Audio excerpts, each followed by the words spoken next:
Despite being made to cash in on the only film in the history of cinema to be based on a board game... blurg!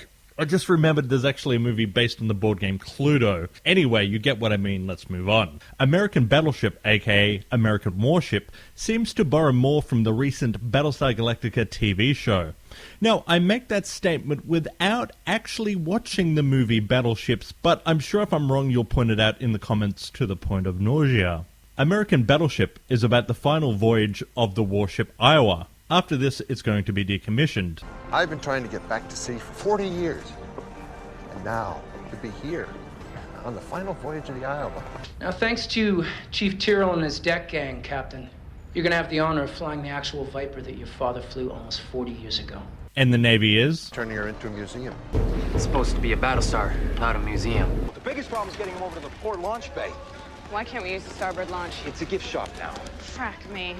The battleship's computerized systems are being taken out, and it's been restored back to its original condition. If you see anything designed after 1945, rip it out. You'll see things here that look odd or even antiquated. Hello? Antiquated to modern eyes, like phones with cords, awkward manual valves, computers that, well, barely deserve the name. It was all designed to operate against an enemy who could infiltrate and disrupt even the most basic computer systems. The aliens attack, but the battleship Iowa isn't in combat condition. You realize that we're practically unarmed. Not a drill? It can't be serious. Sounds like it's me. What are we gonna shoot with? The ship's got no ammunition. The aliens' main form of attack is an EMP pulse that destroys its enemy's computerized systems. I keep getting these weird reports about equipment malfunctions. Why is that weird? It's the number of malfunctions. One report said an entire Battlestar lost power just before it came in contact with the enemy. They said it was like someone just turned off a switch. The Iowa manages to survive. The only reason we can still run and steer is Iowa's so old that those basic systems are mechanical and not drive-by-wire. Anyway, the film is filled with all of your stock standard sci-fi tropes. The first ship we boarded wasn't a drone.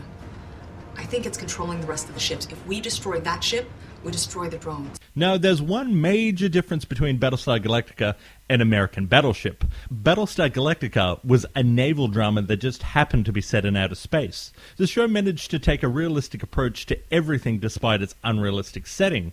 American Battleship is the exact opposite. The setting is believable, yet everything is totally unrealistic, or should I say, unbelievable.